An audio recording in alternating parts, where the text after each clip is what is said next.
This Week in Startups is brought to you by Linode is the leading independent public cloud provider. Create an account and receive a $100 credit at linode.com/twist. LinkedIn Jobs. A business is only as strong as its people, and every hire matters. Post your first job for free at linkedin.com/twist. And Masterworks, the first company allowing investors exposure into the blue chip artwork asset class. Twist listeners can skip the 30,000 person waitlist by going to masterworks.io and using promo code TWIST. All right, everybody, welcome to This Week in Startups. I got a treat for you. You know, I've been doing the news program, and somebody said, hey, why don't you have somebody come on and chop up the news with you? And I thought, you know what? Alex Wilhelm is the best person to do that. He's a senior editor at TechCrunch, and he is part of the First Name Club on Twitter, at Alex. You can follow him right now. And he hosts their equity podcast, formerly blah, blah, blah, blah, blah, Next Web, TechCrunch, Mattermark, Crunchbase, whatever. He's been around the block, and he now lives in the Northeast, still in Providence or wherever. Yeah, I'm still in Providence. But when you start looking at my resume and going blah, blah, blah, it makes my 32nd birthday land a little harder than it did last week. So thank you for making me feel ancient. You're not ancient. I mean, you still got some energy. How's your energy level now in year 2 of this goddamn pandemic?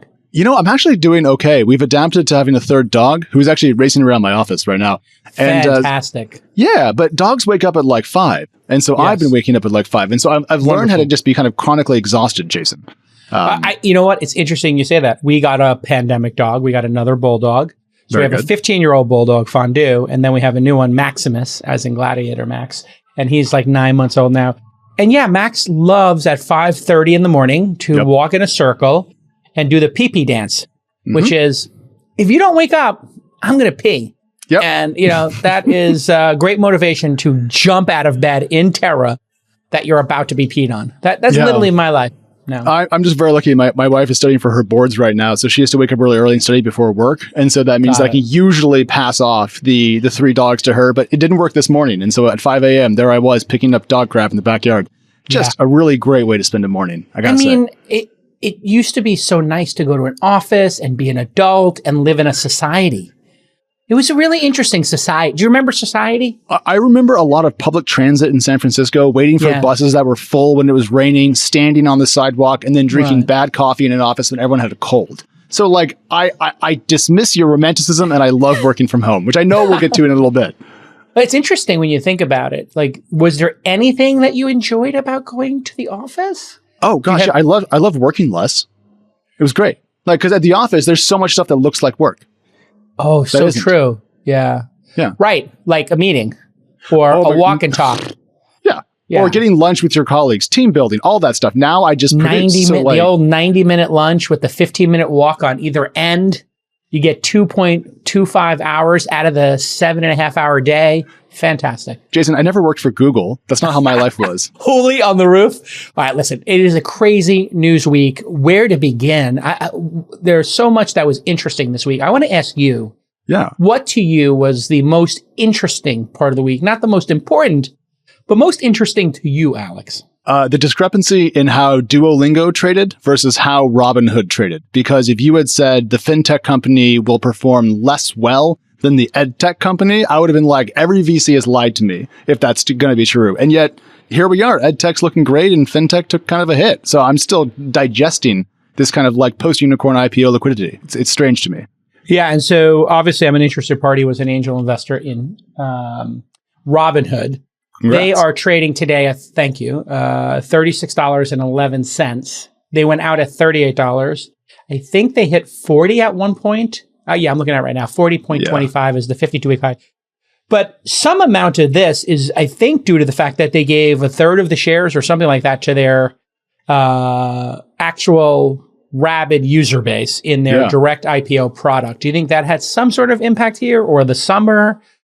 What do you think is going on here? I think there's a lot of things that went into this, but that's the most interesting one, because when Robinhood announced they were going to open up IPO access for their users, people were stoked. Like, oh my gosh, we finally get to have kind of similar footing to these large investing groups. But suddenly, if you take away a big chunk of an early retail demand, you really change up the supply-demand curve. And I think, frankly, traders on platforms like Robinhood probably were pretty active in trading IPOs in general. So if they have shares at the IPO price, it probably reduces the frenzy around first trades and makes it maybe harder to have an expensive pop. Now, Jason, Bill Gurley's going to love this, because all of a sudden doesn't seem to whine about on Twitter. But Robinhood probably expected a little bit more after pricing at the bottom end of its range. Does seem to be a big disjoint, a big disconnect between what the press is reporting and what we as the investment community, and we have both represented here, and to a certain extent I represent both, having been a former journalist, there's this big gap between, oh my God, the IPO pop, and that being the definition of success, and then what we all experience as investors, which is, I invest in the company where it's like, I think $30 million. So 30 million to 30 billion. Don't take a genius to do the math, a little bit of dilution. This is a 500x or whatever. Pretty great return, even with dilution, because I didn't continue investing in my pro rata because I didn't do that back then. You could have bought like another 2 houses. Exactly. That's a costly bit of financial conservatism. Well, it's one of the things about investing is you can learn from your mistakes. When I started, I was putting 25, 50K checks into companies like this and then just, walking away. I'll see you in 10 years. Yeah. Now, we had 2 companies in our portfolio that were raising at 300 and 600 million. We own 10% of the company. They're raising 30 million. So our pro rata is 10%, ballpark of that 30 million. Sure. And we actually filled with our syndicate and our LPs with SPVs, special purpose vehicles, those $3 million bets to keep our 10% ownership in, companies that were worth 300 and 600 million. We had 5 to 10% ownership. So we're actually maintaining ownership at those big numbers now. So hopefully that pays off. But what do you think that disconnect is about where, on CNBC, they're just like, oh my God, it didn't pop. And it's like, well, aren't we supposed to price these things so they don't pop? Like, what does it say that it does pop? Yeah. So I talk to a lot of CEOs on IPO days. So I've done just over the years, dozens of these calls with people that are literally sitting there in the room watching their stock begin to trade. And I've managed to kind of learn around the edges how they think about pops. Every CEO taking a company public wants to see 10 to 15% gains in the first day. It makes them look really good. It gives their employees something to be proud about. All the investors, they just had to lock in for the long term during their roadshow they sold shares to, have a great first day. It really just like smooths butter over the entire piece of bread. And I don't mind that. I don't mind the mechanism. Now, IPOs are anachronistic to some degree given how they're done. But the media and cable news, I would not conflate because I don't watch cable news at all. Because I don't have time to waste on that. And I would not say that, tracking the views of different CNN anchors or CNBC anchors is the way to gauge media sentiment, because Jim Cramer is what? Very loud. And I don't think he's indicative of what I do or what you used to do, Jason. Yeah. So I do think there is something to that nuance where if you're on TV and you have the ticker, you have something to measure. The entire point of CNBC or Bloomberg is up to the minute. And if you want something up to the minute, having a data feed that you get to feel the pulse on makes it feel more live, just like the score in a basketball game. Absolutely. You tune in and it's on the screen, it's moving up and down. So you have a scorecard. It is one of the appeals, but I think there's this misconception that this would be a failure or, a win plus or minus 10%. Actually, to the majority of people who hold shares, it doesn't actually matter. Certainly doesn't matter to me because the way I look at this now, and I'm curious your thoughts, the putting aside any of the trip ups that Robinhood had with GameStop, and we could talk about those, obviously. Yeah. But putting that aside, when you look at the actual metrics of this company, it was 18 million when they filed their S1 in terms of accounts. 17.x% were active every month or something. And then you had this incredible revelation that now they're 22 million. So maybe you could speak to the scope of or the scale of this company and what you think is possible. Yeah, I think if you look back to the start of 2020, and then if you told us where we were going to be today, we would be very confused about what changed. But there was, during the pandemic, an enormous boom in savings and investing activity amongst consumers. This drove Robinhood, it drove M1 Finance, it drove, eToro around the world. Coinbase got an enormous lift from this. Even Bitcoin began to trade better. People just had a lot of cash. Like, Jason, you didn't leave your house for a while. I didn't. And I spent no money. I went grocery shopping once a week and I just ate bananas. Like I just saved money. And so people put that to work. And so Robinhood is enjoying this enormous boom, not just in the appreciation of the value of the stock market and crypto trading in general, but also just folks having cash. So Robinhood it's so is true. enormous. Just as one aside, think about all the money we saved not going on vacation or business trips or conferences. Yep. I looked at those three and I was like, for me, I was doing 4 speaking gigs a year. All of that's business class travel and really, great hotels. All that money just didn't actually flow during this. Verizon never put me in business class. I just want to say, and then they sold me to Apollo. Yeah. Huh. I protest. Bummer. No, I mean, who owns TechCrunch now? It's still Verizon Media Group until the Apollo deal closes, and then will be owned by, it'll be called Yahoo, I think, again. You'll be Yahoo. But am I correct that it's a private equity firm now owns Engadget and TechCrunch? Well, the deal has been announced and agreed on, but hasn't yet closed. So we're in that awkward period in which you broke up with someone, but you still live in the same house. That's kind of where we're at. Just as we're in this on this tangent, sure. What does that mean in terms of like management of your brand? Is there are you guys just off on this island, just doing the best you can, or is there somebody like we have to hit these numbers and there's a sense of urgency? So TechCrunch's culture. This is my second time at TC, so I have 2 different kind of blocks of time at the organization. The ethos of TC has been preserved through all of the corporate Sturm und Drang. And so I'm optimistic that we're going to hold on to it again post-Apollo. But, private equity has a reputation for a reason, so I'm not going to promise anything, Jason. But today, I freaking love TC. I still have the independence and freedom and flexibility and support, and it's great. So, I mean, frankly, I'm happy. I'm nervous because I'm being sold, but, we'll have to see how that shakes out. I was hoping that, I made a salvo in between the AOL and Verizon days of like, hey, any chance I could shake off Engadget or Autoblog? And they're like, yeah, we don't know who you would even talk to about that.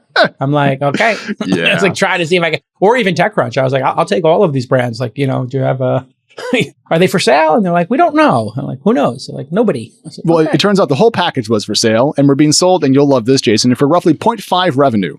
That's our multiple, is 0.5. Not 13, not 27, 0.5. 0.5 times revenue. Yeah, so it makes $2 billion, and we were doing 8.4 billion run rate as of Q2, Verizon Media Group, now Yahoo, and we're being sold for $5 billion. That is a perfect private equity moment because they could split these things up and then sell them in packages, and that's probably what will happen. Is Yahoo will go to somebody, and the TechCrunch and Gadget brands will go to somebody. It's a smart move on their part. Are you getting a little sick of the cloud wars? Aren't we all? It's time for you to cut your cloud bill in half. Get amazing customer support and save $100 right now. It's time for you to grow your business on Linode, Linode. If you're old school, you know Linode. No matter what kind of business you're running, whether it's a streaming app, an e-learning platform, or anything using machine learning, you need reliable infrastructure and hosting. Linode offers simple, affordable, and accessible cloud computing solutions. Why use Linode instead of the competition? Well, there's no lock-in. You can change services as you please, and pricing predictability. They don't charge based on bandwidth usage. This is going to save you up to 50% from other major providers. And they've been around for 17 years, so they know what they're doing. They've been doing this forever. We use Linode for hosting This Week in Startups Australia, and it is absolutely fantastic. We get 24/7 human support with no tiers or handoffs. That's why Linode is the leading independent public cloud provider. See if you can cut your cloud bill in half today and save $100 at linode.com/twist. That's linode.com/twist to create an account and receive that $100 credit. Okay, let's get back to this amazing episode. All right, so back to Robinhood and, this sort of what the potential of the company is now. And then we'll back into Duolingo. Yeah, actually, I got a question for you about this, Jason, because one thing I've been really trying to figure out is what happens next. Because forget Delta, let's just presume for the minute we're going more outside over time compared to last year. Sure.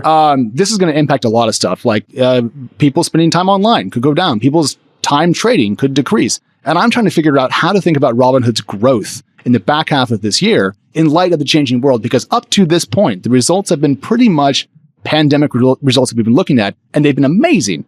Yeah. But what's your level of optimism that Robinhood can keep up this sort of like, not just year-over-year growth, but sequential quarterly growth that has been so impressive?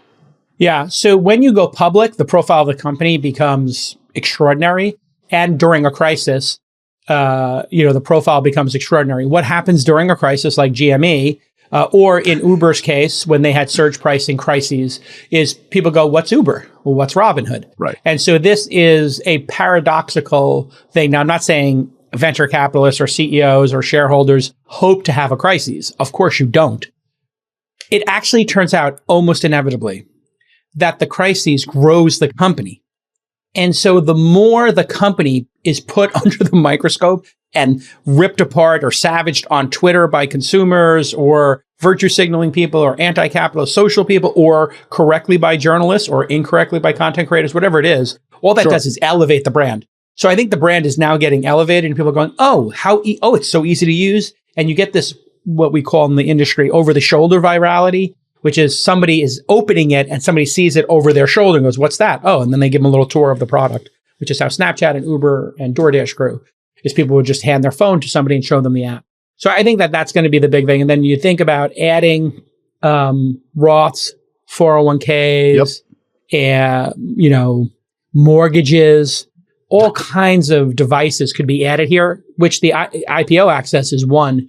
So you don't need to have the same growth in users that you saw during that crazy GameStop stonk moment, which is like a moment in time I don't think we're going to see again. But you can take the existing base and just keep offering them services. So if you're a young person who's never had kids and now you have a kid and you're like, oh, $529, I can put money tax-free for my kid. And it says, click here, $529.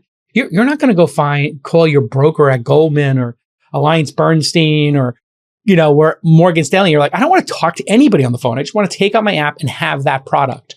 And so I think that that's going to be where you're going to see massive growth. 22 million members, you open up, some new product like a Roth, and now you get 1% of people use it. Now you've got 2 million people in that product. So that to me is a really great bullish argument for Robinhood over the next couple of years. But I'm very curious the next couple of quarters, because they said in their last S1A filing that they're going to see a revenue decline, or at least trading decline, in Q3 compared to Q2. Interesting to me, because, we're seeing a lot of companies struggle with kind of leaving the pandemic. And I wonder if that was part of the reason Robinhood didn't have quite the debut it might have. Again, it repriced itself much higher, raised a bunch of capital. Yeah. The IPO was a success. But I'm curious if some of the declines were investors not wanting to buy into a company about to post a sequential. Yeah, I mean, if you're day trading it and you're buying it in quarters, that could be valid. The same way buying DoorDash or a pure play food delivery at this moment in the pandemic would seem like, okay, we're all going to go back out to restaurants. So maybe is there something other than DoorDash to buy? Is there something that is part of the reopening, like, I don't know, taking a Lyft or an Uber there, or Airbnb is an even better example. I'm going to take a couple of days off and go somewhere post-pandemic. But now that seems like that's off. So I think in all these, the markets are so chaotic right now, this maelstrom of Delta, plus like partial reopening, it does feel like a little schizophrenic. Yeah. It feels exhausting is what it feels like. I mean, I keep figuring out what's happening, and then 3 days go by and everything's different again. And I have to call everyone back. And I'm like, all right, remember that stuff you told me last week? What's going on now? And that's getting tiring. I would like to know for like a month what was happening without having to reframe everything. It was so clear that people were going to be going on vacation and all of this pent up energy and money was going to be spent. And now you're right. I really didn't consider that with Delta. Maybe there's another 3 months of staying in. So that would argue that DoorDash, and Robinhood would have another boost because maybe people would stay home and spend less money. I think the ultimate trend here with all these companies is once you have a sticky product on people's phones, I always ask, like, why would somebody stop using this product? What's going to replace it? What's going to displace it? And you look at DoorDash or Uber or Airbnb or Robinhood, this like recent cohort, I don't see anybody displacing them for a decade. So I think you have a decade run when you get this kind of escape velocity in the same way Google and Facebook and Amazon got those decade-long runs. And then it's up to them to not screw it up in the second decade. Yeah, part of me is like, well, once these Robinhood users who are, first-time investors, as they love distress with their small accounts, getting their feet wet, buying shares in companies they love, which is all good to me, to be clear. Like, if I told them you should move to Fidelity or Vanguard and I showed them those websites, they would be like, yo, is this my grandfather's website? Are you kidding me? Like, there's no confetti. The buttons suck. The UI is terrible. I had to literally Google a Fidelity feature the other day to figure out how to use a feature in Fidelity I already use because I couldn't find it. And Jason, I get paid to click my mouse. Like, I can find things. No, I had literally had a similar thing with my Morgan Stanley account. And I'm like, why do I even have this? Yeah. And the reason I have a Morgan Stanley account is whenever there's a stock distribution from venture funds I'm in, that's just like the easiest, lowest friction. But then I'm like, oh, now I got to move these over to Robinhood. And then I'm like, do I want to have this many shares in a Robinhood account? And you would be Robinhood's star user, though. You'd be user number one. There's a lot of shares going back into there from Robinhood. But it does become, I think, really hard to go backwards with these paradigms. Like it would be like, I'm trying to think of like what was the worst food ordering experience? I think it was Grubhub. I don't know if you ever used, I haven't used Grubhub. I used Grubhub in college, yeah. It was terrible. I mean, it was just so arduous to just get to checkout. And then you use DoorDash or Uber Eats and you're just they're like, here's your last order. You're like, yes, go. It would be like going from ride hailing on your phone back to calling a taxi company. Exactly. That is exactly what it'd be like. Okay, now Duolingo was up 36% in their IPO. Now it's a smaller footprint. It's a $5 billion market cap. And they've been trading pretty flat since they went out. 31 times their 2020 revenue.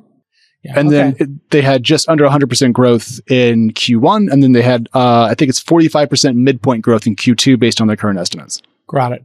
So it's a fast growing company. Tell me about Duolingo. Are you bullish on the company? And I'm bullish on humans wanting to do better for themselves, and I'm bullish on tools that help them do that. I don't know if self-improvement. I'm big on that because I think the world's so much better than we think. Like right now, thanks to Google Translate, I can read anything on the internet, which people forget how awesome that is and how different it is. Crazy. But I think these digital abilities are going to stay popular, and people travel a lot, and the world's smaller and flights are generally cheaper. And I think language learning is key, and they have an amazing consumer brand. And back to your earlier point, are you going to delete it for something else? And I think the company now, with more capital than it's probably ever had after this IPO, has lots of room to double down on products. So I'm bullish on the movement. I don't know what the stock's going to do tomorrow, but I will say raised its range, priced above its range, and then had a killer first day. Big success. I mean, the company put up a lot of points for edtech, Jason, and for startups out there looking to price their next round, here is some good news, for that argument with your VCs. Yeah, edtech has been a really difficult category historically in investing because every edtech company saw their customer as school districts. Oh. And school districts, they basically will change software, like they paint, the building. Like it's probably on the same cadence. Like every 5 years they paint it or something. So every that's generous. Yeah. Okay. So maybe it's kind of like when they replace the windows, like every 20 years. Yeah, exactly. It really does not change that often. And I'm like, you're going to run out of money before they even sit for a demo. Like it's going to take you a year to get them to demo. And all the success I'm seeing are people who are just like, you know what? Let's go direct to parents. Let's go direct to the consumer and charge them a price that's around the price of Netflix. And when you charge somebody the price of Spotify to learn a language, or Musician, which we're investors in, or Tonebase, two music companies we invested in, or Steezy for dance, we're invested in, Calm for meditation. You look at those companies and Fitbod for CrossFit, they're all consumer subscription and they're all, around the price of Netflix. And I think that this is going to be like the new cable channels. And that's why we have 7 investments in consumer subscription. Today, many small business owners are busier than ever. And because they're focused on managing and growing their businesses, they can't spend the time they need to on recruiting. And that's why LinkedIn Jobs has made it easier to find and hire the best candidates for free. We have had such a great experience finding 2 more producers for This Week in Startups, researchers to sort through all the deal flow I get. And it has been amazing. It's a great place for you to look for a job. And it's an even better place for you to post a job. So many talented people are sitting there waiting to hear about your career options for them. And we use targeted screening questions to get our roles in front of the most qualified candidates with the experience, skills, and motivation we need. Then we use simple tools to filter and prioritize the top candidates for interviews. And best of all, LinkedIn's network now has over 740 million professionals all over the world. LinkedIn Jobs is going to help you find the right person for your role. They're so confident that you're going to love LinkedIn Jobs, they're letting you do that first job posting free. Every week, Nearly 40 million job seekers visit LinkedIn.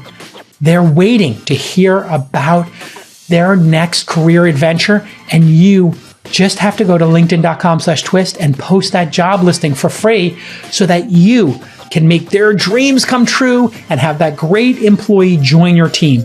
What are you waiting for? You can get that free job posting right now. LinkedIn.com/twist. Terms and conditions apply because they're giving you something for free, yada, yada. You know how it goes. So it's interesting, one, Netflix being kind of like a price anchor, or Spotify's a price anchor, because I know the amount of like value I get from those two products, and I subscribe to both.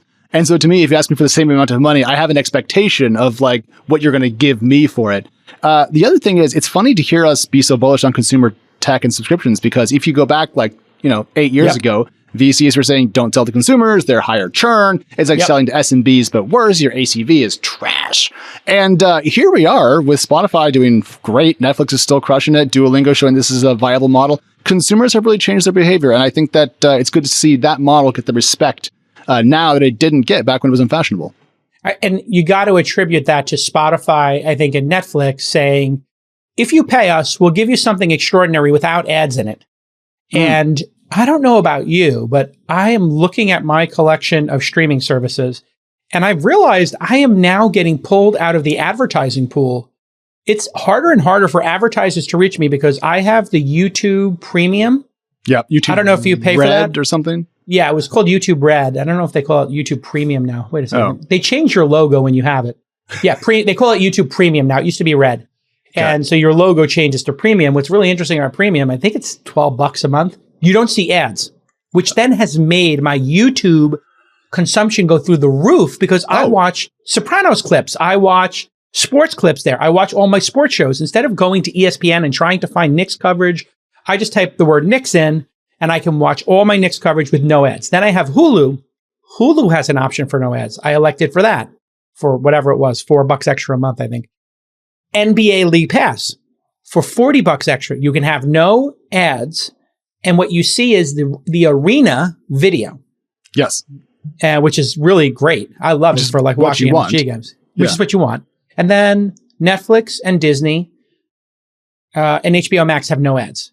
Yeah. So I think I'm kind of, where do I see ads anymore? I see them on social media, I guess. Yeah, Twitter, I see them on Twitter. I can't wait to pay Twitter to take my ads away. But it's funny you bring this up because my spouse and I were watching Hulu the other, I think last week. And there was an ad playing, and I was like, honey, what is the differential in price between no ads and ads? Because I'm 99.999% sure we should not be saving that money because I'm about to lose my mind if I see this ad one more time. And YouTube, to be clear, we're going to get to, I think, Alphabet earnings in a little bit, but like YouTube's ad load is excessive. Like if you ever use straight up YouTube, like just no ad blocking, it's like there's multiple pre-rolls and then mid-rolls. They have really... They're going for it. That product. They are going for it. They did. Let's just pivot to that. Sure. I think it's really important. And you do see the mid rolls, which are super annoying, and then the pre rolls constantly. It feels like every video has a pre roll on it, and I don't think you can opt out. I remember when I was in the partner program back in the day, you could opt out of having ads on your videos. Okay. Now, if you're on YouTube and they store your video, I don't think you're allowed to opt out of ads anymore. Which oh man. Google just gets more and more evil. I mean, like Google's need to increase its ad density of its products over time has made them hollow out every experience they offer to the point at which I don't like to use their stuff without ad block. It's brutal. I use an ad blocker, and the only time I feel guilty about it is when I'm on like a journalist site, and I will undo it on specific news sites where I want them to get the ad revenue.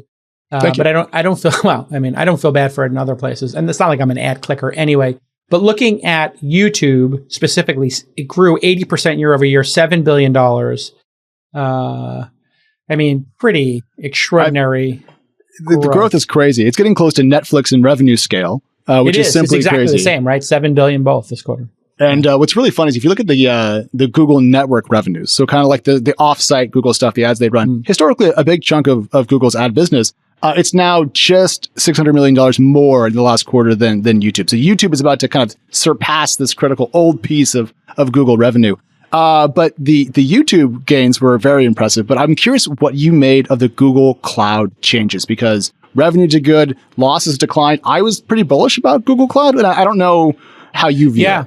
I think that they hit a key milestone, which was the cost of providing the service was less than the revenue the service brought in, right? I mean, I think they're still investing in it, but it's really hard to displace Amazon Web Services because Amazon has just got this relentless march towards how little margin they can have. Now, we don't have insight into each of the product lines at Amazon, but the scale of that business is crazy.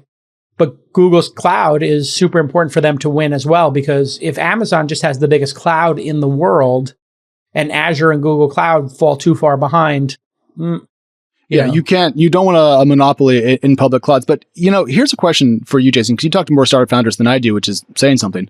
I'm hearing tweets and I'm hearing some complaints about AWS pricing from startups and maybe even some growth stage founders. People are just a little bit dismayed at how much AWS can wind up costing them. Is that going to help Azure and Google Cloud, or is that just complaints and it's not going to change much? I think this is sort of like, ride sharing drivers complaining about getting paid, where it's like, it's never going to be enough. Everybody always wants a raise. So even when it's double the minimum wage in the country, or it's 15 or it's 25, or they give minimums, people are always going to ask for more. And in this case, they're always going to ask for a smaller cloud bill. They throw, they're going to be like, this is too much. And, if your startup grows, but they're not, this generation is not comparing their cloud computing costs to buying servers and racking them. Yeah. And just 20 years ago, there was a line item when you were raising your $3 million, seed or Series A, your $3 million Series A, 500,000 in servers and co-location facilities. And when I did Mahalo, we racked servers. And then at a certain point, we were like, the cloud, and the cloud, we had so much traffic that the cloud charged based on the amount of traffic you used. And when you have your own fiber line, you don't get charged for usage. No. And so all of those kind of things that are now competing with each other are going to ultimately drive this down. So I think it's much ado about nothing. And it actually gives Azure and Google Cloud, IBM and other people's clouds the ability to compete. It's a great entry there. I mean, it's the other thing that's going to be interesting is, I don't know if you know about serverless, but there's this concept of like, you can build these little objects that run on the internet. Mm-hmm. And when somebody goes to hit a website, it fires it up, runs it, they run the execution, and then it shuts itself back down. Yeah. And so this can cut down, for some tasks in computing, 90%. So with software, you're going to keep seeing the software race down the utilization on the network, which then kind of games the cloud. And the same thing with storage and other things getting cheaper. So. Well, the growth of usage of these public clouds is crazy. So Google Cloud grew, I think, 54% year over year in Q2. Azure was 51%, so very, very close there. I think AWS was, I couldn't find the number, I was just looking for it. I think it was 37%. But I mean, think about how much total spend we're talking about going to the public cloud just over the last 12 months in Q2. I mean, it's billions and billions of dollars. And, thank you VCs for financing all the startups that are currently living off of it, because it's going great for the majors.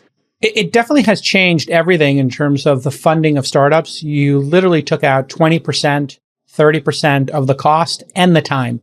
And the time would have burned months of setup and runway. So really, you could have as much as a third or more of your startup's cost being the setting up of your office space and your cloud. You start looking at that and you're like, wow, you can just put that towards developers, or you can fund many more projects. A $250K check with a 2-developer startup can last them for 2 years. So this just came up. I was talking to a startup actually here in Providence. There are some, proud to report, in my new adopted hometown. There'll be more. Yeah, actually, that's what this founder told me. He's like, even in the floor of the building we have a little office in, there's 2 more that are venture backed. I was like, okay, good news. But I asked him how long his $2 million seed round was going to get his company. I'm like, how much runway is this? And he didn't give me an answer in months. He said 20 to 25 product cycles. And I was like, that's the coolest metric I've ever heard someone bring up. Probably 2-week sprint or something, 3-week sprint. Yeah. Who knows? But I mean, like, that to me shows that they're not thinking about just running out of money. They're thinking about where they're going to get to in terms of what they're building. And if I was an investor, and I'm not, I think that would jazz me, because it seems like playing offense versus defense. It is pretty amazing when the clock ticking down is not making your decision making, delighting customers is. And this is why when we syndicate a deal to the syndicate.com, which is like our previously was on AngelList and now we do it there. Yeah. We specifically say we will only syndicate you if you have a minimum of 12 months of runway, but we're looking more for 18 to 24 months. And the reason we do that is we tell them, like, we want you heads down thinking about the customer for at least a year, hopefully 18 months. So you don't have to pop your head back up and raise money. Now, of course, in this market, I was going to say, we literally had to change our accelerator schedule. I'll give you some numbers on this. Sure. We have over 300. I've invested in 300 companies in the last decade. I'm not sure how many of them are exactly active, but let's say 2 out of 3. So maybe 225 are still in effect. We have 65 companies currently raising money or in the process of closing. Out of the 225. Out of the 225, 1 in 3, basically. And there were people who are closing before that and people who are thinking about raising money. But having that many in process, I've never seen. Yeah. And it has broken our internal systems because when a fundraising happens, you go to your existing investor, you have to get them to sign off on it, read the documents, agree, and then decide do they want to take their pro rata. With 65, that means every business day, 20 business days a month, I've got to be making 3 or 4 decisions a day and going over 3 or 4 sets of documents. The lawyers in our industry are now saying, like, we need 4 days to turn around documents. We need 5 days to turn around documents. It used to be like, we can turn around documents in 2 days, no problem. Just give us 2 days, maybe 3. And now it's like, yeah, give us a week. We got just wait. I've never seen this level of activity. Yeah, you think founders are doing well with ample secondary in the markets. Look at their lawyers, because the lawyers are doing fantastically right now because everyone needs them right about now at the same time, which means they have enormous leverage. Great place to be. Well, I mean, and attorneys are not getting a summer break, and a lot of VCs are not getting a summer break. I'm supposed to be going on vacation, and it's like, I'm scared to death to go on vacation because I'm just like, what's going to happen with all these deals? And we're basically, we came up with a term that my new term of art with founders is standing pat, which is the term in draw poker. When you say, oh, I want 2 cards, I'll take 3, I'll take 2. When you do draw poker, like the old cowboy poker, not hold'em, you would say, I'll take 2 cards. You give 2 cards, they give you 2 new cards. Standing pat is, I don't need any new cards. So right, I'm good. We're just like, we're standing pat, we're good. We're not adding to our position. We're not, going to lead this round. We're just going to stand pat. And I've had to tell companies that we may have actually participated in or led, like, we're going to stand pat because we just can't get to this deal. Are you concerned about your portfolio's performance in the near future? Well, JP Morgan, BlackRock, and others are projecting public equity returns of just 3 to 5% over the next 5 years. Analysts at Bank of America urge investors to consider real assets as part of an inflation strategy. So, where are the major players putting their money? Endowments for Yale, Harvard, and other top asset managers are looking into alternative assets. According to Masterworks research, endowments over $1 billion are investing 55% more in alternatives on average. If you're looking for a very interesting asset class that's uncorrelated with the stock market, it's blue chip art.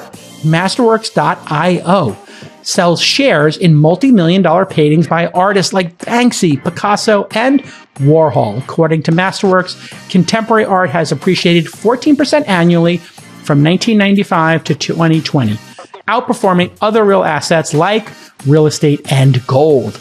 I just had the founder, Scott Lynn, on the program again, episode 1232 for an alternative assets roundtable, and he shared some great insights around inflation, appreciation, and more. Go listen to episode 1232. Masterworks.io is a fantastic idea, and they're executing at a super high level. I think it's really genius. So sign up today at Masterworks.io, and if you use the code TWIST, you'll skip their 30,000 person waitlist. See important information at Masterworks.io/disclaimer. So tell me a little bit about where things are most busy, because I'm curious. I know that the kind of Series A plus, thanks to Tiger, is super active. Is the pre-seed and seed stage just as busy as the later stages? I would say yes, but I would say it's close. So what's happened is anybody who's got a Series B, marketplace, or SaaS company, it's a good question. Anybody who's a marketplace, SaaS company, or consumer subscription, that's growing. If you're a growing company, you're going to get a valuation that is double what it was 3 or 4 years ago. Yeah. So what would have been, okay, you're doing $10 million. We'll give you 5-7 times that. So we'll do a $70 million valuation. an $80 million valuation. Now all of a sudden it's 10 to 20. So you got $10 million in revenue. You're going out for your Series B, between 100 and 200 million would be the valuation. And there'll be people lining up to put in that $20 million check. And so what I've told them is, if you're planning on raising money at any time in the next 18 months, do it now. Do it now. Do it now. Yeah. Because that's clear. It's like there's a party, people are popping bottles. If you want champagne, get a glass. Stand there. Can just stand there because someone will top you off. Yeah. Yeah, somebody's going to top you off. Like you should go get that champagne right now, and then deploy it slowly. And then what's happening at the earlier stages, which is really weird that I've never seen, is not quite this craziness at the Series B level that was well documented with Tiger and other people participating now. What's happening is somebody will close a $1 million round, for 10% of their company. Sure. And, maybe they would have previously been a $6, $7, or $8 million company, but, in that zone, it doesn't really matter all that much because the outcomes are so much bigger. So, okay, if you're an early stage investor, you kind of get comfortable with a $12 million valuation where it might have been 6 previously. The round fills up. People find out the round is filled up. And then another $2 million shows up and says, oh, this person or that person who's notable's in the round, we want to do your Series A. It's like, we haven't gotten the money for half this round in. The wires haven't hit yet. We can't raise the next one. Exactly. And so what I say to folks is close that round, give everybody a hard date. Your money gets in Friday. If you don't get your money in Friday, we've now opened a note at 20. And I've had a dozen companies do this where they closed the $12 million round. Literally the next week, they opened a note for $20 million. And then they say to any other investor, we closed that round. We were massively oversubscribed. We have a $20 million cap note that we're going to keep open for the next year for value-added investors. We consider you one of those. If you want to be in that round, we're happy to have you, or we can wait until we formally start the round. And then those are starting to fill up. Wow. So crazy. There's the amount of money being slung around in the startup world really does, to me, kind of mirror the amount of money we're talking about with these public company earnings, because the numbers are getting to be almost out of my ability to kind of reckon with them. Yes. Like, Microsoft and Apple both north of $2 trillion. I mean, at some point I begin to lose it. Like, I think around 100 billion, I begin to kind of like lose my feet on the ground and float away. And these valuations are very similar because I understand the math you're talking about when you say, well, if it was 6 and now it's 12 post, okay, exits are bigger and it's pre-seed money and, okay, totally. But like when I was learning about VC, 10, 12, 13 years ago, people were telling me about how they had to have price control and all of this stuff. And I feel like everything that I was taught is now just gone. Like I learned about the stock market when Exxon was the biggest company in the world. Yep. Like that's a freaking different era. Like it's an entirely brave new world. And it's fun, but my gosh. Well, I mean, if you think about the multiples are compressed. Even as big as these $2 trillion, $3 trillion companies are, their multiple is compressed because people assume it can't grow like a startup. But Amazon, or let's say YouTube, the better example, with 80% year-over-year growth, that's kind of startup level growth, like later stage startup growth. Early stage, you're trying to triple, quadruple your revenue year-over-year from $1 million to $3 million or $3 million to $9 million. Once you get up to 100 million, you're trying to get to 150. When you're at 500 million, you're trying to grow to, 750, 800. You may not double year over year. I mean, you can, but it's not easy. And you look at Amazon, 113 billion in revenue for the quarter. It's absolutely crazy. But Jason, you forgot the punchline to that particular joke. What happened this morning to Amazon's stock? Went down.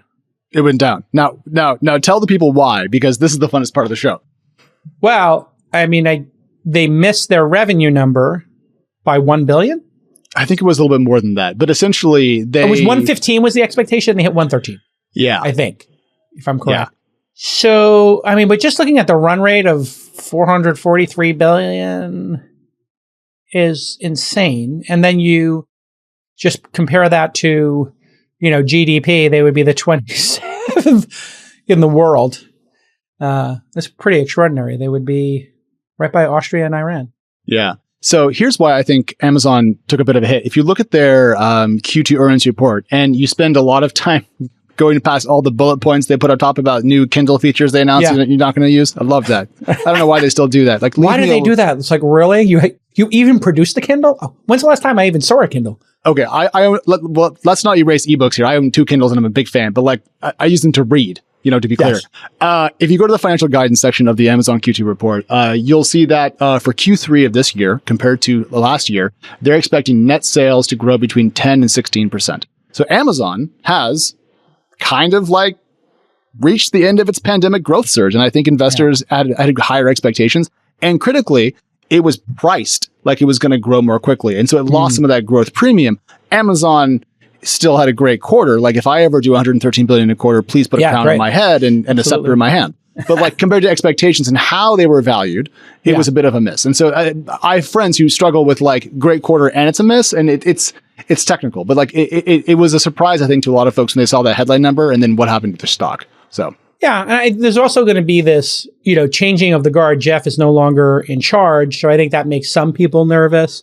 And there's got to be some profit taking going on. I mean, if this was like such a pandemic run up and everybody was getting their,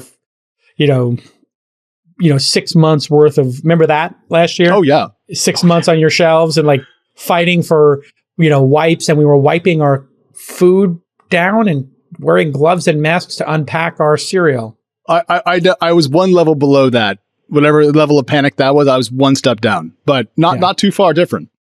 I mean, I literally remember a month of wiping my groceries down and like wearing a mask. My wife is like, "Don't bring that into the house." I'm like, "The tomato soup. Don't bring it into the house." Okay, I'll wipe it down. Okay, I can top this though. So we had a friend in town from college, and she was in town for like 3 months. We did dinners every week outside at her house. It was lovely, actually. Yeah. And she said that her family, early in the pandemic, they would order food in, and then they would re-microwave it to kill off whatever. And they were actually microwaving their salads before they ate them. And I was like, there it is. Yeah, the peak of COVID-ness. Peak panic, yes. Yeah. I don't think your salad has that. Don't you want lukewarm salad, Jason? Just lots of limp lettuce? I'll tell you, the frise salad with the warm egg and the lardon on it. Yes, okay, that's fine. That's fine. But that's wilted. It's not microwave. It's not. Yeah, I don't think anybody wants to microwave any of this. Well, here's the quote from the CFO. Our customers are safe and healthy and ordering from us, and we know there'll be more vacations or be more mobility. There'll be things that probably people shied away from last year, and that's all good. But it does tend to lead them to do other things besides shop. So we're adjusting our run rates in the period that we see that happen. I do think shopping was a pastime, as was wagering on sports or wagering on stonks or wagering on crypto. And that is all coming apart. What's your take on China banning Bitcoin? And then some of these, new regulations coming in. I think was it Binance is now deprecating their service in Europe to a certain extent. Well, are you watching all this and the news tightening, and what are your thoughts? Yeah. So Tether. Yeah. Well, look. Let's do this in chunks. So first of all, Binance. It turns out if you get really, really big and you're not actually following regulatory guidelines around the world, eventually it catches up with you. It's like technical debt for a financial company. It's called regulatory debt, and it matters because people eventually start doing mean things back to you. So Binance cleaning up its act, actually, I hope they figure this out. I've talked to the CEO. I'm generally bullish on crypto exchanges in general. CZ. Yeah. CZ's great. I mean, I've talked to him once or twice, but I liked him. So I hope it goes well. Selling derivative products in Europe, that's a lot of work. You got to have a big compliance team. Not a surprise. China. Holy crap, Jason. Yeah. Rewind the clock to 2018. Late 17, early 18. Chinese venture capital system blowing up. Everyone's talking about how 996 is going to take over the US tech world. The US people are the tech workers are lazy, panicking. VCs were just trying to get on the next plane to China to pour money into the space. And then overnight, China decided that a huge swath of venture-backed companies are now going to go nonprofit, can't list or raise capital. It's like a thunderclap that we almost missed because we're in North America versus China. But it was an enormous regulatory turn after they went after Didi and Tencent Music and so forth. And so to me, there has been an enormous tenor shift in the Chinese market that should, unless I'm totally freaking stupid, slow VC investment in the country. I gotta think VC investing from the West in China is over. I would think if I'm an LP and a fund comes to me and says, "Hey, we got a China strategy," I would look at them and go, "Okay, cool." Jack Ma had a China strategy too. Tencent had a China strategy. all these education companies had a strategy, and I'm sure the Bitcoin miners had a strategy. How's that strategy working out for them? Because whatever your strategy is as a VC, it's dependent on entrepreneurs to execute on the ground. Yep. Those entrepreneurs are getting sent to re-education camps if they can disappear Jack Ma for several weeks, kill off the anti-IPO, and then make Didi Rubit's apps 3 days after it went public in the US exchange, if I remember my timelines correctly. I don't care about your China strategy. There's one China strategy, and it comes from the top, and that's not you. So, like, in terms of risk, it's terrifying. Yeah, and if you have risk capital, you're going to look at what is the spectrum of risk to return, and where can I put that money to work? If it felt like, China was trending towards transparency and engagement, great. I think people made the right bet in 2010. Yes, absolutely. Actually, who the guy was who actually did this more than anybody was the Pat McGovern from IDG, which you and I will know. Yeah. He opened IDG in China before anybody. He was the OG in China. He created all these publications there, and then he was like, wait a second, I could create a venture firm in China, and that's how he made all his money. People don't know this. But he, rest in peace, Pat McGovern, came to the first TechCrunch 50/Disrupt when Mike and I were partners and sat in the first row in like a $4,000 suit. And Mike and I were like, holy shit, there's Pat McGovern. And we're like, how did he get in here? Yeah. And they're like, he bought a ticket. He bought a VIP ticket. He's going to be at the party tonight. I was like, oh my God. So I walk over and he's like, I'm like, oh, Mr. McGovern, it's great to see you. Thanks for coming. And he's like, I follow everything you do, Jason. That's not creepy at all. That's totally fine. Okay, Pat McGovern. And it wound up, because people don't remember, he owned the demo conference. Yeah. And Mike and I, 15 years ago, were like, we're going to kill the demo conference that charges 20 grand. Yeah. We're going to sink that thing. And then what does this guy do? He's so gangster. He buys a VIP ticket and comes to the event and sits in the first row. Yeah. How's that for some reconnoitering of the opposition? By the way, the TechCrunch 50, which is the one that Bing sponsored all those bars in the lobby? Was that 40, the 40 or 50? I think that was 40. Bing, bing, bing. 40. Because that's the time that you guys got me so drunk that I puked on the side of your venue. And then I also threw up in my badge. And so when I woke up the next morning in Palo Alto, where I was supposed to be clear, my badge smelled bad and I couldn't figure out why. And I was like 18 or something. So, oh my God, that was childish years. Well, that was when San Francisco and the industry, I think it was a little more fun and, less it was less cantankerous between all the parties involved, and the scale was still tiny, right? Like Facebook didn't exist, or if it did, Facebook didn't exist at the time. Yeah, and the things that did exist were 10 million users. There wasn't this discussion we're having today about these things are so big. Yeah. Should they be that big? Okay, so China tightening the noose, game over, we're in charge. And Bitcoin happened right before that. So explain to me your thoughts on Bitcoin getting banned in China and the miners getting kicked out before they do this crackdown on IPOs. Because they don't do anything without a plan. Yeah. It's China. They have 100-year plans, 200-year plans. They're kind of like Putin in that regard. So what is the plan here, if you had to guess? So the plan is to eventually roll out a digital yuan, as they're currently doing. And why does that matter? Why do we care? Why not use a crypto? Well, it's all about the opposite of decentralization. It's all about centralization. If you have a digital currency that the government controls, you can set effectively negative interest rates against it. You can have people's money go away if they don't spend it. So if you want to induce consumer spending, you don't send everyone a check like we do in the US in hopes that they'll spend it on something. You just tell them their money's going to go away if they don't use it.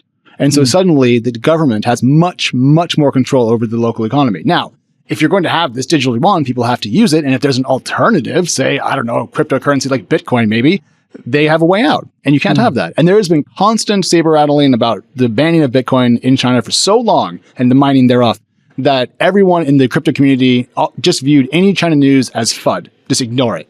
Yeah, and it's fear, uncertainty, doubt. You guys are haters. Have fun being poor. We're going to run psyops on your replies because you, Alex, and Jason criticized cryptocurrency in some mild way. Yeah.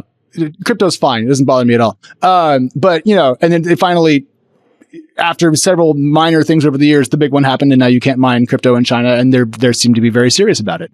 Bitcoin's fine because it is relatively decentralized. I'm more of an Ethereum fan if I had to pick one chain to rule them all.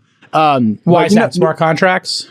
Well, I think it's a programming platform, and that's very exciting to me because platforms tend to be worth quite a lot of money. Bitcoin, it's the main argument for its existence is there's not that many of them. I don't care. And it's the oldest one, and I don't care about that because IBM's older than Google. And you sound like that guy, Michael. What's that guy's name? Michael Saylor? I don't know if it's an insult or a compliment. Michael Saylor is the guy who owns MicroStrategy. He took his entire company, which was providing research or something, and then pivoted it to being basically a holding company. And he is like, when I say Bitcoin maximalist, I mean, to the nth degree. But it does seem like China is now saying, hey, if you have our digital yuan, your key insight there, I think, is 100% correct and astute, which is control. China wants control of everything. The data, their citizens, their monetary supply, entrepreneurship, new products and services. And critically, where capital goes. If you go back and read the English language and translated versions of the Chinese government bulletins regarding the crackdown on edtech, I know that's nuanced, but it was a big chunk of the stuff we're talking about. One thing that was mentioned was excessive capital flowing into the space. And the way this is being read by everyone who's a China watcher who knows much better than I do is that China wants to take the direction of its investment away from what it's been so good at, consumer, social, fintech, all this stuff, and point it more towards hard tech like semiconductors and so forth. I don't know if you can shift an economy by fiat like that. I don't think you can, but that seems to be the overall read of the situation. But like to me, Jason, if you think of the most impressive Chinese companies, you're thinking, Meituan, ByteDance, Tencent, Alibaba, these big names that Yeah. It turns out these education ones are huge. Well, and they were valuable until recently. If you want to get a sample of this, look at the stock chart. If you're listening to TAL Education, TAL space education, and you'll see how much ground it's lost since February. It's like 90% of its value or something crazy. Yeah, it was 143 down to $3. It's just unbelievable. And that's really interesting. They went after education because they also sort of indicated in their language that you shouldn't profit off of education. This is a state-run thing, which dovetails with exactly what I was saying is, control. Our education system here in the United States is broken. We do such a terrible job on a public basis that people want to route around that and have competition of buying apps. Actually, the other one we're in is brilliant.org, which does math and STEM. And that's an affordable subscription that people are going crazy for. So this, to me, seems like the central control of the currency, of education, and of communication platforms. Gaotu Te Chedo, I think is how it's, the one I'm talking about is Gaotu Techedo, which is GAOTU. TAL is a separate company. Both are down 90%. But if you have the digital yuan, I don't know if you heard about this, but the real cynical case with the digital yuan is it provides even more control than print money in China because let's say you say something about Xi Jinping, like, I think he could do a better job. Ooh, and then we like, spicy. Oh, yeah. I think that, he could be a better listener. You say that, they could literally be like, Alex, Jason, having that conversation on your podcast, beep, your money is frozen. Yeah. And because they know. They know. Yeah. They can just freeze you on the blockchain. Okay, we've got all your money. Why don't you guys come down to the office and talk to us? It's like, okay, my money is turned off. Okay. Oh, yeah. And by the way, we put all of your homes on the blockchain. Boop. Now we own your home. And come talk to us, and then we'll put you in a re-education camp, and your penalty is the house we just took for you in your home. Well, and then they know every transaction you've made with every person. And they'll basically move to the point where they say, you cannot use real money. You must use blockchain money. Think about, we opt into using Apple Pay, but we can, if we want to, do transactions anonymously using cash or whatever we want. They will know every single thing about you on a communications platform basis and on a monetary basis. Yeah. And there's no room for dissent. And so the interesting question is, where does this take them economically and where does this take them in a technology perspective?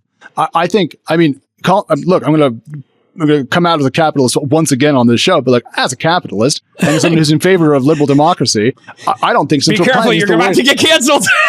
No, I'm not. I just don't. You're admitting it? Oh, no, I'm a vehement capitalist, but I'm a very loving one. I'm a kind of a Danish capitalist, if you will. Okay. I'm a big fan of progressive tax rates. But as a capitalist and a liberal Democrat with a small L and a small d, to me, this just looks like the long setup to a series of misallocations of resources. Jason, why does Z know better than the entire combined wisdom of his economy, where this money should be deployed and so forth? And also, it's just an enormous human freedom catastrophe to arrogate to one person human authority about rights what people catastrophe. Yeah. And it's happening in front of our eyes. Yep. And this is not the number one story in the world. We're talking about all kinds of other things. The largest country in the world with, basically tied with us for the most influential economy in the world has now shut down cryptocurrency, public market companies, taken over Hong Kong, saber rattling at Taiwan, building more nuclear silos, building more nuclear reactors. And the God King said, I'm in charge forever. And he just took control of everything. What could go wrong here? Yeah. So actually, do you know how seriously I'm trying to take this? I'm actually going back and rereading old Xi Jinping speeches from earlier in his tenure to get a better vibe for his politics. And I've added a Marx novel, Marx novel, a Marx book to my book club with my dad, because I need to go back to my college days and figure out what some of these phrases are, because I've forgotten some of my basic marks. And so I feel like that's how important this is. But Apple had earnings this week, did really well, makes them all in China, or makes a lot of it in China. How do you feel? I'm not going to lie. I feel a little heebie-jeebie about that. For me, makes me a little nervous. Yeah, I think what we're going to see is the great disengagement. We had this great engagement policy for decades. It felt like China was possibly going in the right direction on human rights, on open markets, on free trade. And I think we got lulled into thinking, hey, this is just going to be a straight train to democracy. And, when they go into Hong Kong, I'm sure they'll have kid gloves and they'll be reasonable. They don't want to go into Hong Kong and just stir the pot, tear stuff up. And they're just like, yeah, what's the newspaper, Apple? Okay, yeah, that's shut down. You're all in jail. Okay, who's selling books? You're all in jail. Great. And by the way, the court system is now not in Hong Kong. It's on mainland. So whenever you guys get a speeding ticket, you're going to cross the bridge and come to mainland China, and we're going to talk about it over there. The end. No discussion. Even more than this, Jason. I forget which American clothing company it was, but they decided to not buy cotton from I'm going to butcher this, sorry, everybody, the Xinjiang region where the Uyghurs are. Where the Uyghurs are, because they literally have the Uyghurs going into fields with zero sense of history, irony, or anything. They literally have 3 million people in a concentration camp walking over cotton fields to pick cotton. Yeah, well, they don't care about looking bad. But apparently no. This American cotton company was then excoriated on Chinese social media by Chinese nationalists for daring to push, quote, false narratives or whatever. So there's that you have to be okay with being silent on cultural genocide, or you're out of China. And if that's the binary, okay, cool. Yeah, thank you for making it easy for us. Daryl Morey does the most modest of support for Hong Kong. And LeBron James has nothing to say about it. And all and listen, I'm not just singling out the NBA, but the NBA is a very woke group of individuals who are very involved in social projects. So is Hollywood. And you think about those two people are exporting to China, and they will, for the extra 10% on their dollars, 15% on their dollars, do whatever that communist regime that has 3 million people in a concentration camp, just for an extra 10 or 15%. Would you or I take an extra 10 or 15%? To sell my soul? No. Yeah. I was like, you know what? I don't want I had all these LPs from China, big, big, we're talking big pools of capital who would give me giant pools of capital. I was like, yeah, not for me. Thanks. Don't take Chinese LPs, period. Yeah. And to be clear, just listening to this, because it's gone on for a couple of minutes now, no beef with individuals in China, no beef with Asia as a place. The citizens of China are great humans, and they're the victims in all this. Yeah, and so I just wanted to make sure we threw in that caveat that we're not conflating the Chinese people with the Chinese government. Very different things. So I think the Chinese people would very much like to have a path to having a voice and some freedom, and freedom of religion, maybe freedom of speech. Yep. And have some. I don't know what the solution is for the people making hardware over there. Amazon Basics cables or iPhones. I think that is less of a problem for me, because they're not turning people over to the, authorities like, Facebook would have to if they were over there. But I don't know if you knew this, they have iCloud in China. And iCloud, the way Apple was forced to do that, because the iPhone is getting popular in China and Hong Kong. Yep. The way they were doing that is they outsourced the cloud ownership to a third party. So Apple could say, we don't turn anybody over. We don't even run iCloud in China. That's like, you don't run iCloud. The company they told you runs iCloud runs it. So Tim Cook can say everything he wants. He can virtue signal all he wants about human rights and, whatever practices. But if you look in their backyard, if you're using an iPhone in China and Apple is super privacy conscious here, they're handing over dissidents. They're literally handing over dissidents. Well, that's because there is no privacy in the Chinese digital system. Yeah. So anyways, Apple's earnings, though, fantastic. Q3 Mac sales were up 18% year over year to 8.2 billion. iPhone sales were up 50%. Jason, a very fantastic number to 39.5 billion. Play the music. Dude, we need that music from, what is what's the NPR show? That What's on? All Things Considered or Fresh Air? No, there's one for market, the one for markets. I don't listen. I don't. Marketplace. Yeah. Oh, Marketplace. Okay. Anyway, they play music on. And now let's go to the numbers. And Kai Rizdal does all the. Is that your NPR voice? That's my NPR voice. Okay, the Nasdaq was down. I don't know if it's accurate or a good joke. But anyways, Apple had a good quarter, is what I'm saying. What drove that? Was it people staying at home or having stimmy checks? Feels like stimmy checks. It was iPhone. It was a really good iPhone cycle for the company. So that may be partially driven by stimmies. You get a stimmy. What are you going to spend that on? Why not upgrade my phone? It depends on how cash conscious you are. Like if a check changes your cash position by a material percentage point, it may allow you to buy something you couldn't before. And maybe that drove a lot of this. So, and if you were thinking about upgrading next year, maybe you just do it this year. So you fast forward a cycle. I also think those iMacs, I don't know if you saw those beautiful iMacs that came out. Oh, it was gorgeous. Yeah. I thought those were beautiful. I almost bought one and I have no use for one. Like I have no use for one either. I mean, I have a Windows machine with a Dell with a 49-inch monitor. And then I'm using the Mac Mini here on my studio setup. Yeah. And I go from the M1 Mac Mini to my Windows machine. So I have a gaming machine, 49-inch monitor, and then I go back between the two. But I like to have large monitors, so that's a tiny monitor for me. But I bought it for my mom. She loves it. I want the red one, and I really want an M1 chip. So I had this work MacBook Pro that I'm currently on, and it's one generation before the M1, and so it's got like 6 M1's cores. A game changer. Yeah. I wonder if I spilled water on it, I would get. I'm not going to do that. I mean, but I'm very tempted. You just if it fell off your desk. Fell off your desk. Now I can't do it because now I've said it on the podcast. And they'll be like, "Oh yeah, we heard you." We'll beep it out. No, I mean, I literally bought the new MacBook because I had an old Air, and I was like, you know what? I was going to get the Air M1 or the MacBook M1. I was like, let me get the MacBook M1, and it is unbelievable how long that goddamn battery lasts and how fast it is with your browser. Yeah. So I run a lot of tabs, so that's pertinent to my interests. But if you're part of the 50 plus tabs, and multiple monitor club, it is so amazing, and it never heats up. You never have the fan come on, whereas yours sounds like it's like a VTOL taking off, like it's a Joby. So literally, the fan on this thing runs whenever I don't have the AC turned on in my office, but I can't have the AC turned on in my office because it blows onto the microphone, so I have to literally just sweat it out on pods. It's terrible. It's brutal. The new one, you get 0 of that. The battery lasts forever. It's just an extraordinary. I got a question. Yeah. How did this happen? Because Intel has been making chips since before I was born. Yep. Apple, newer to the semiconductor space. And yet they come out with the M1 chip and it's like all the things you just said. I can't recall the last time I got hype about a processor. It was the Pentium 3 when I was like 15. Like this is, how did Apple do this and not Intel?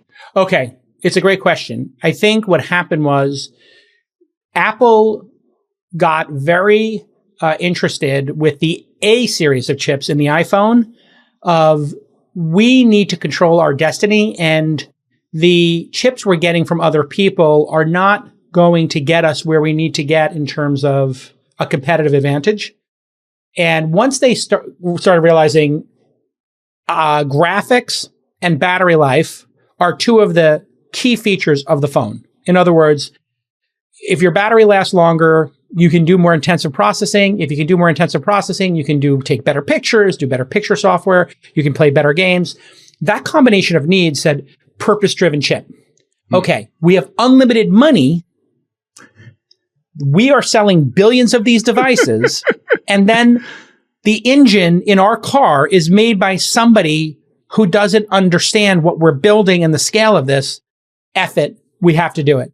Now you start doing that and you start realizing, wow, the margin on these things, right? Because when you would buy a Dell computer or whatever, you remember they would offer you an ARM chip or the Pentium or whatever? It was AMD or Intel, yeah. AMD or Intel. And you're talking about, what was the difference? $200 on the cost of a computer? It was often $300? steep to get the Intel chip. Yeah. So you're like, okay, $1,200, $900, or I can get a $1,200 to $1,200, but I can get 32 gigs of RAM versus 8 gigs of RAM.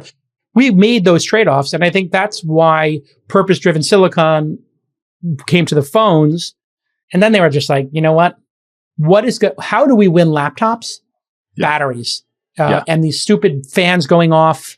And then so I think the iPhone gave them the dexterity in the muscle memory, to do it. And then they just got emboldened. Like, imagine if we had one chip for the iPads and for the desktops, then we recapture all that margin. And then we can make it specific to the use case. Well, what's the use case? They could just look at the data. People use their laptops to surf the web. That's it. It's 90% of what people are doing. They're in a web browser. All their software is in a web browser. Even the software they download that's not a web browser is just a wrapped web browser in a lot of cases. So, which is why TweetDeck runs out of RAM. Yeah, exactly. And so I think and then I think that's why Elon made his own chips for the Teslas. Like, he's got his own circuit board that they made specifically for that use case, which is real-time processing of visual data across X number of cameras. So that seems to be the beginning and the end of it. And yeah, I mean, Intel's over. I mean, do you know who should be really mad right now? Is Satya Nadella, because he inherited Wintel, right? Yep. This union of Intel and Windows. And then Apple just came along and was like, oh, you guys are terrible at this. And they just made a much better chip on its first try. It's the M1 that's so good.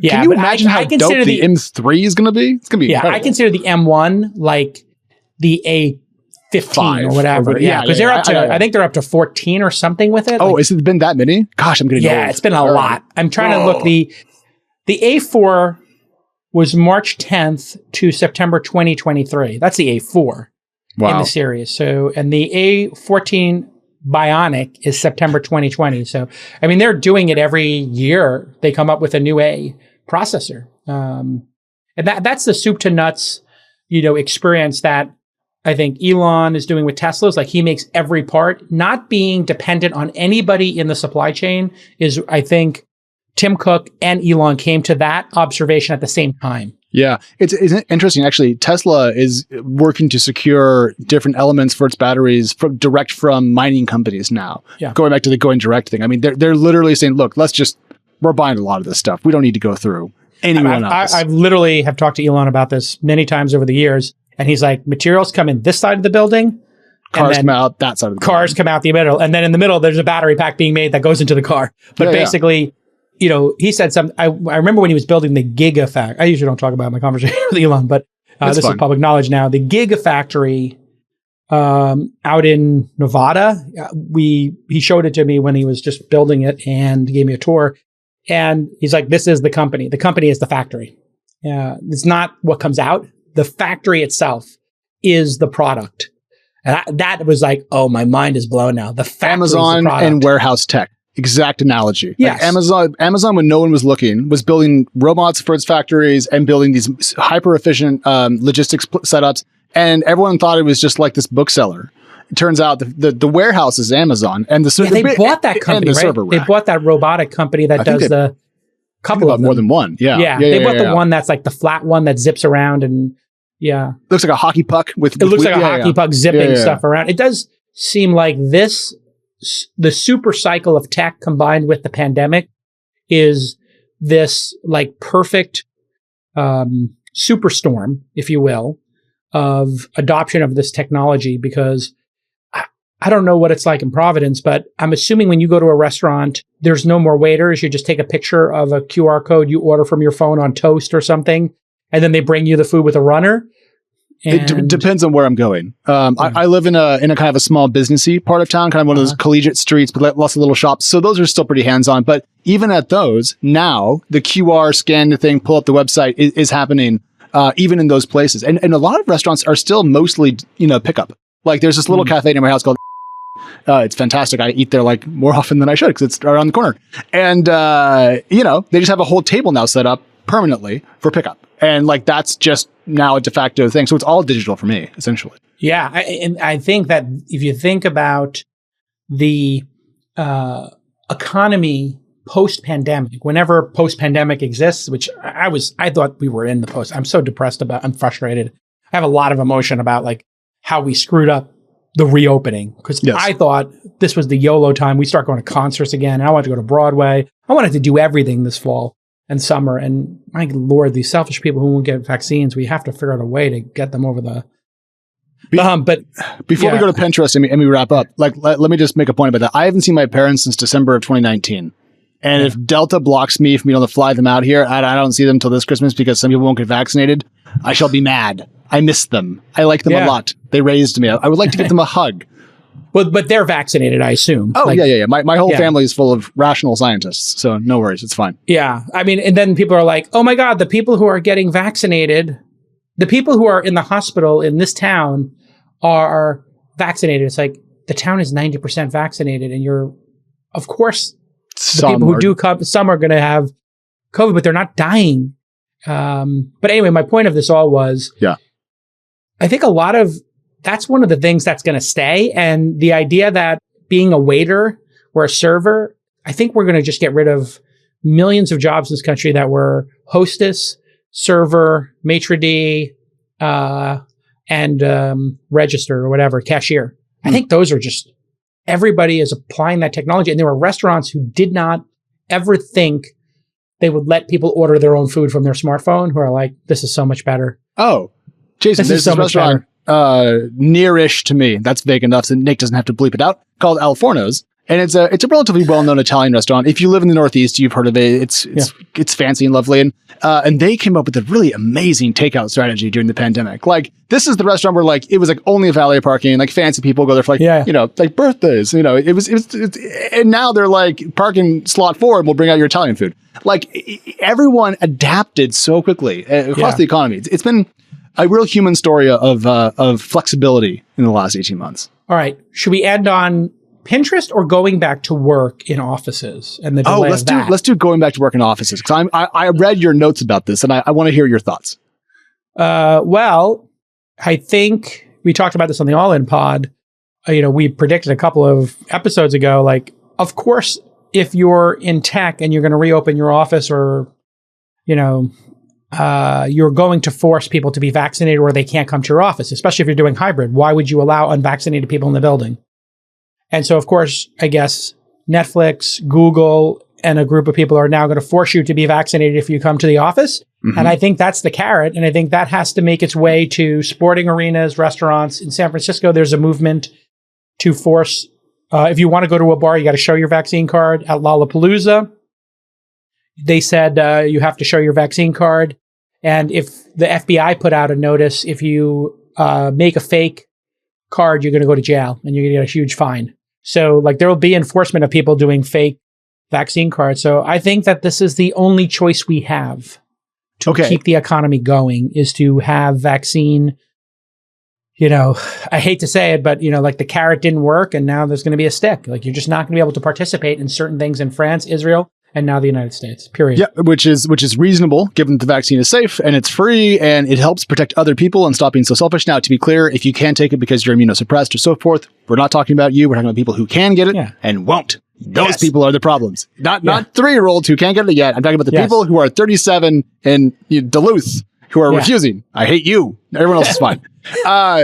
Question though. So you're not at the office right now. No. I can tell that because I've been to your office. I've not been to your house, and that looks more like a house. I'm at home. And I'm feeling great. Nick running the pod with Charles here at the Charles is at the office and Nick is at home. Yep. Yeah, but I mean, like, I used to show up to do this with you, and now we just do it like this, and I feel fine. And it's better. To me, remote work has saved my life as an individual way before the pandemic. So it let me do stuff, and support my spouse. So, to me, the whole hullabaloo about companies wanting people to go back, I just think they have big leases they want to fill. I can't figure out why these progressive companies in the work management sense are turning into the most boomery sounding companies. Like, come back 3 days a week. No, I won't. I refuse. Yeah. Absolutely not. I think it's a great rotation. I mean, if you were forced to come to an office, you would look at other options. The end. Oh, instantly. Yeah. Instantly. And so I think that, and I was predicting this, which is, if you want to keep the most talented people and some number of them want to work from home, it's so hard to find a game-changing employee, talented team member. You're just going to have no choice. I mean, if you're Netflix, if you're Reed Hastings, if you're Tim Cook, and you're top person in PR, in marketing, in engineering, in design, whatever it is. Yeah, whatever. If they say, you know what, I'm working from Tahoe or I'm going to work at a startup, what are you going to do? You're going to let them work from Tahoe and probably subsidize so they have gigabit internet, because that's the most efficient thing to do. But going all the way back to the first part of our conversation, I would go to the office and I would do social things. I would stand in the kitchen and I would talk to people. I'd make a couple of connections, and to be clear, those would occasionally be useful and work sense. Sure. But when I was doing 50/50 SF and Providence, I would go to SF and do company stuff for 2 weeks, and then I would go home and work for 2 weeks. Right. And my output differential as a writer was so extremely different, because here the only distraction is my puppy when she needs to pee. 2 minutes, and then I'm back. Which is actually kind of a nice break to if you're a writer, to get that little fresh air break is actually accretive to your performance. Yeah, and she's been great for that. But I mean, if you told me tomorrow that I have to start driving to the train station, taking the commuter rail to Boston, buying a small muffin somewhere along the way, and then walk across Boston to the office, and then to shake hands with icky people, and then sit down at a desk, that's 2 hours of my day. You better be paying me 100% more if you're going to take an extra 4 hours from my day, because what? No, I think you can't put the genie back in the bottle. No. I think that what could be very interesting is, and I've been thinking about this, if I move to Austin, I could find an area where people could afford to live and walk to work. In one of these small towns there. And I was like, you know what? That could be quite charming if I had my own event space / there was affordable housing. I think actually people would love to go to work 3 days a week or for 4 hours for a day and get out of their house. If I said to you, hey, on Wednesdays, we're going to tape the show and have lunch, and we're going to do, a meeting about the editorial for the week, and we were working at the same company, you'd be like, dope. Yeah. I get out of the house 1 day a week. I get to see everybody. So it does seem like that hybrid model will become the default. Yeah. Back in the my first stint at TechCrunch, we had mandatory fun time, which was, I think, 4 p.m. on Thursdays. And everyone was supposed to come into the office at 4 p.m. on Thursdays and have a beer. And then it was a way to engender camaraderie and make sure everyone knew where their badges were. And you know what? It worked reasonably well. I have a bunch of people working for me I've never met. And that is the thing I miss most about this, and I hope we get back to. And I do think it's a boomer thing. You invest in an Apple Starship $4 billion campus, or your Google. I do think that those folks think great product is made in a space, and that space is going to be a competitive. I believe they believe that. I also believe they're probably wrong. Yeah. That it's necessary for all employees. It's probably, I'm wondering, do you think the iPhone and the design of it could have been made remote today with today's tools? I think small physical product teams are always going to have a different set of requirements than the information workers that we're discussing.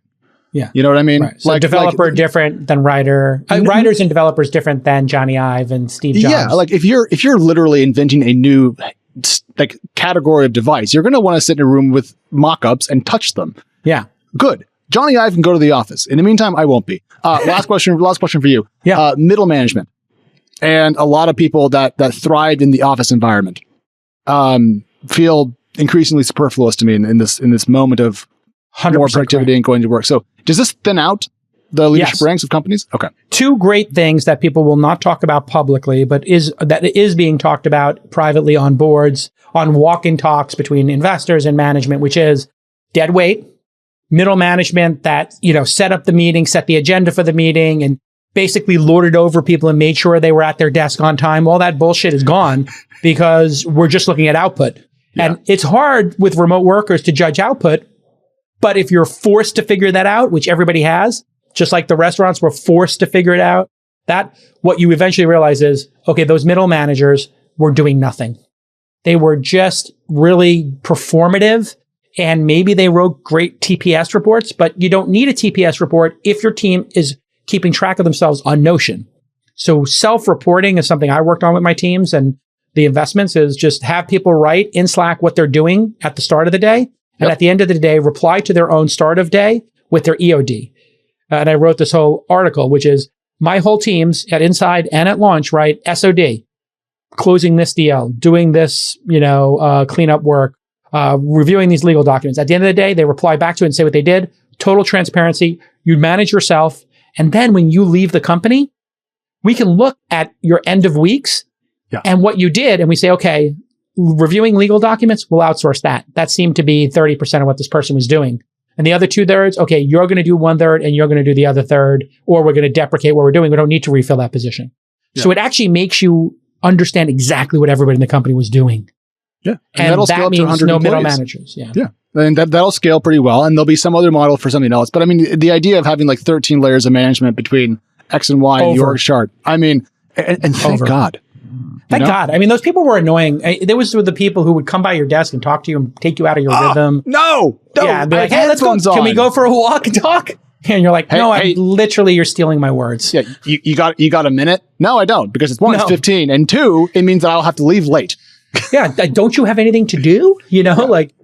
And then you think about the cost of the space. Then you think about the cost of reception, food, all this stuff. I mean, I think companies are going to save 30 to 40% on top of a 30, maybe 20 or 30% savings in salaries. Because when you are hiring, I mean, we know at TechCrunch writers in San Francisco and Engadget writers in New York were getting paid. It was double or triple what people working from home were getting paid. Vox's average salary is 45 to 50K, I think. And I think actually I was looking at Vox's because I was comparing it to Insides, where we're paying $75,000 for our analysts. But you can work from anywhere. So I'm hiring people in Canada, in Europe, from anywhere. And I thought 75K is pretty good for an analyst with 4 or 5 years experience to write and host events. And then if you look at Vox, their starting salary is 52K. So I think there are Vox writers average. That's their minimum. That's the minimum is 52. And I think the average is 65, 70. And I was like, okay, well, we're beating them. But TechCrunch writers were making 100K or whatever. Engadget writers in New York were making 100K. And it was, I think that those salaries don't get reversed. But I think over time, you'll see salaries average out from cities. And if you were forced to, take a pay cut or whatever, it'd be like, take a pay cut, stay in Providence, or move to a city. Like, Oh, I mean, gun to my head. I'll take like, I'm not going to say it out loud, but a relatively material pay cut to stay here because I like it here. But like, I think you're right about the averaging of the salaries. I think we're both right about middle management. And to me, just I actually have to go write a newsletter for TC. I think it's a better feature. I think so. Like, it's going to be painful. There's going to be repercussions and things we don't expect to happen. But I think generally speaking, we're moving towards a more healthy conversation about work and work-life balance. And thank gosh, more choice. Yeah, I think it's really about choice. There'll be a group of people who wants to go to that office and be part of that, and there'll be a group of people who prefer to stay home, and a group of people in the middle. And I think it's flipped power now. It's like you don't get to lord over employees. This is how it's going to be. It's going to be a negotiation. And you can't dictate anymore. And you have to get comfortable with that. Employees are empowered, and the best ones always have been. They just didn't know it. Yeah. Those top employees didn't realize that if they said, I'm working from Tahoe at the lake and I want the same salary, that Zuckerberg would have caved. And the world used to be run by VCs and middle management, and now it's run by founders and ICs. So the world has come towards me. Well, it is the virtuosos, the people with the actual skill who actually move the needle forward and get done at a company, they are now absolutely recognized, and all the performative nonsense is sucked out of the system. So I think you're right. And that is ultimately healthier, and it gives everybody a path.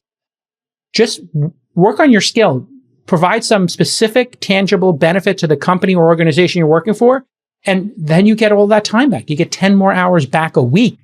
And you don't have to take a shower. If you want to see your kids or your dog during the day, mazel tov, go for it. You still have to take a shower. Don't listen to Jason. Shower twice a day. Don't be gross. Please shower. Come on, please. Gosh. All right, listen. Great job, Alex. Love having you on the show. And everybody follow Alex, ALEX, on the Twitter.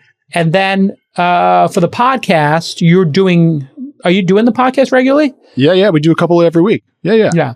So, what is the name of the podcast that people should subscribe to? Because there's like 10 of them over at TechCrunch. Yeah, it's called Equity.